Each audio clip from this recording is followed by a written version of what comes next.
What's up, Guardians, and welcome back, Hunters. I'm Profane, thanks for checking out the video. The inclusion of the Prismatic subclass and exotic armor pieces have opened up a lot of possibilities for Hunters, and we've seen a lot of terrific builds as a result. But today we turn our focus towards the Arcstrider subclass, where we have a powerful new build that will revolutionize how you approach endgame content.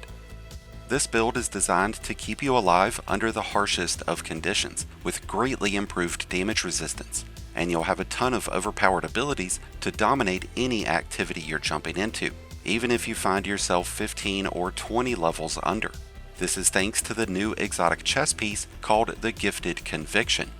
This exotic comes with the Gift of Certainty intrinsic trait, which does a couple of things for us. This plays off of the use of Tempest Strike and the new hunter aspect called Ascension. Whenever one of these are performed, you'll release 3 bouncing projectiles that will propel forward, striking nearby enemies. These will cause a base amount of 200 points in damage, and they'll apply Jolt to any enemy that's within 4 meters of their detonation. This Jolt effect will be in addition to the Jolt that both Tempest Strike and Ascension will trigger, which means we have the ability to jolt a lot more targets at once, which will really come in handy when facing up against overload champions. Jolted enemies take continuous lightning damage over an 8-second time frame, and they'll share that damage with any nearby enemy. So not only will this exotic help out with our survivability, but it's going to help out with our crowd control capabilities as well. The secondary benefit of Gifted Conviction is that when we apply Jolt to enemies who are within 15 meters, we will grant ourselves with a 10-second damage resistance bonus. And once this bonus is active, triggering more Jolt will refresh the duration. This is a stacking bonus based on how many applications of Jolt that we've applied. With 1 stack, we'll have a 25% bonus in damage resistance. At 2 stacks, that'll grow to 40%, and at 3 stacks, we're going to have a 50% bonus in damage resistance. Not only does this include Jolt from our grenade or melee abilities, but it includes Jolt that we could trigger from our weapons. So as long as we're able to continuously apply Jolt, we're going to be able to keep this damage resistance buff active and at its maximum threshold, which is going to make us more than durable enough to take on most any in-game level content, including soloing dungeons. The Gifted Conviction would make a great exotic to use on a prismatic build, but with a standard Arcstrider, we have much stronger synergy that we can create between our Fragments, Aspects, and Artifact mods. We can also take advantage of the Gathering Storm Super, which is a much stronger PvE option than Storm's Edge is. We might miss out on the massive damage bonus that an exotic like the Star Eaters would give Gathering Storm, but this super does deal an incredible amount of damage on its own, and it will trigger multiple applications of Jolt. One of the more popular Arcstrider exotics is the Liar's Handshake, and while that continues to be a great exotic to build around, I find the overall survivability to be much stronger and more reliable with the Gifted Conviction, because you won't be restricted to just up-close engagements that could easily leave you vulnerable. The Gifted Conviction promotes a lot of increased movement, which will allow us to more easily transition from close-range engagements to mid and long range. When it comes to our choice in aspects, we could go for the combination of Ascension and Tempest Strike, giving us a sliding attack plus an in-air attack, with both having the ability to jolt enemies, one consuming our class ability with the other consuming our melee. As a counter to that option, we have chosen to go with Flow State and Tempest Strike. I've chosen Tempest Strike because I find the ground sod to be more reliable than the air strike. Ascension gives us what is essentially a quadruple jump, but it can also leave us extremely exposed, and it's much more difficult to get Ascension's damage to properly apply to enemies. With Flow State equipped, we'll become amplified whenever we defeat a jolted target, which goes hand in hand with our use of Gifted Conviction. This grants a 200% bonus to our class ability regeneration for as long as we remain amplified, which does encourage us to use Ascension, but I still find it better for us to use Tempest Strike. While we're amplified, we'll have increased movement speed, and will receive a 50-point increase to the reload speed of any weapon. And by adding in the Galvanic Armor Artifact mod, whenever we're amplified, we'll gain a 30% bonus in damage resistance, which is going to stack on top of the resistance bonus provided by Gifted Conviction, giving us as much as an 80% bonus in damage resistance. And because of flow state, whenever we're amplified, we'll have an additional 66% bonus damage resistance whenever we are performing our dodge animation. But that does not include Ascension's animation. With increased class ability, we'll have more opportunity to perform our Gambler's Dodge, which will instantly regenerate our melee energy whenever we're performing it near enemies. This gives us more opportunities to perform our Tempest Strike, but we also have our standard melee that we can use. We have selected to go with Combination Blow because this is going to give us a method to instantly regenerate our health, as we'll gain 50 points of health on each final blow, while Combination Blow is active. This is also going to build up stacks of Combination Blows buff, which will grant us increased melee damage, giving us as much as a 309% increase whenever at 3 stacks. And since we have our class ability and melee feeding into each other, we'll be able to continuously perform these in succession, which means that we could build up stacks of our Combination Blow with our standard melee, defeat an enemy and dodge to get our energy back, and then use our Tempest Strike to cash in on a massive damage bonus. And since our class ability is fueling our melee and our melee is fueling our class ability, we'll be able to jolt everything that we come in contact with, and that's before we factor in any of our weapons. If we were really focusing in on our overall damage output, we could swap over to Marksman Dodge and still have ample ability energy. Not quite as much, but we'd still be in a good position. When it comes to our choice in grenades, we are using Storm Grenades, just for their overall effectiveness at AoE damage. These grenades will be able to jolt enemies thanks to our use of the Spark of Shock fragment, adding to our ability of maintaining our bonus damage resistance, and making us much more efficient at crowd control. By adding in the Spark of Ions fragment, we'll start creating ionic traces whenever we defeat jolted targets. Ionic traces will add 12.5% bonus grenade and melee energy, and 15% bonus class ability energy. Since we've added on the Elemental Siphon artifact mod, we'll have a secondary means of creating ionic traces whenever rapidly defeating enemies with kinetic or arc weapons. Between Spark of Ions and Elemental Siphon, we'll be able to generate tons of ionic traces to give us a huge surge in our ability uptime. So far we have damage resistance getting provided by Galvanic Armor, Flow State, and Gifted Conviction. And by using this Spark of Resistance, we'll add on an extra 25% bonus in damage resistance whenever we are surrounded by enemies, making us damn near indestructible whenever we're amplified and have at least a few enemies nearby.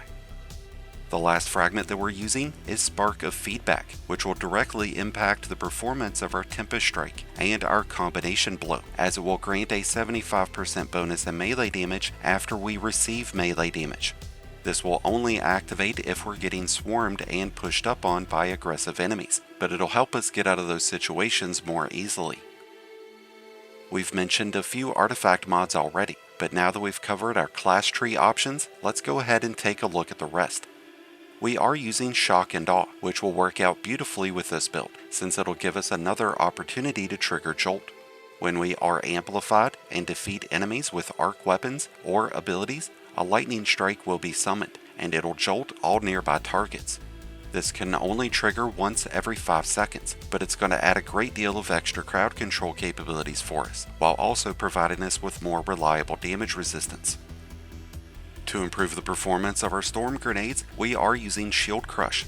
So when we are amplified, our grenades will gain a 25% increase in damage, and a 25% increase to the regeneration rate, allowing us to deal out a lot more damage with those storm grenades and have them available much more often, which means we're going to be able to spread Jolt more easily. If we were using auto rifles in our loadout, we could take advantage of the 40% damage resistance bonus that we would gain when using sustained fire. There's also targeting autoload, which would increase the damage of auto rifles by as much as 20% and provide them with automatic reloading. Arc auto rifles like the Shadow Price or Prosecutor with Voltshot would be outstanding options, but there's other great primary arc weapons that come with Voltshot, like the Oversoul Edict, the Tarnished Metal, the Aikilos SMG, Brigand's Law, or the Posterity. There's also the Indebted Kindness, which would be a very powerful option as a special weapon, freeing us up to use an auto rifle like the Kvostov in the kinetic slot. There's also a couple of heavy weapons that will apply Jolt, like the Hullabaloo, the Line in the Sand, the Sail Spy Pitch Glass, and the Song of Ir Ute. As far as exotic weapons go, the Centrifuge would make an outstanding option right now, especially with those auto-rifle artifact mods.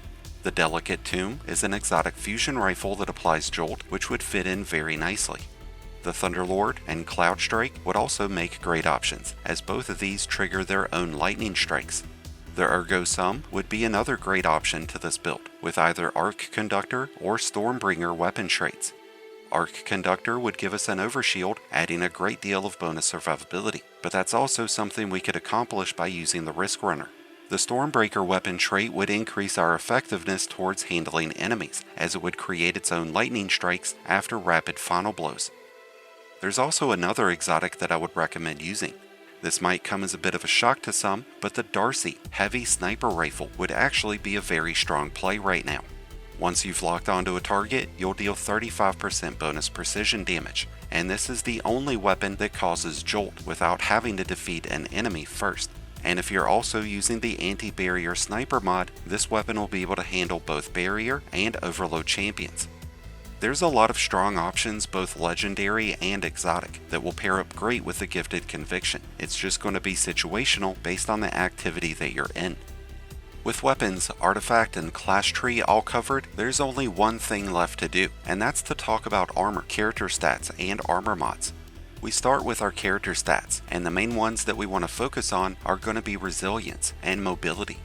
Resilience will reduce incoming damage by as much as 30% whenever we are at tier 10, and having high mobility will reduce the cooldown of our dodge, giving us even more opportunities to perform Tempest Strike.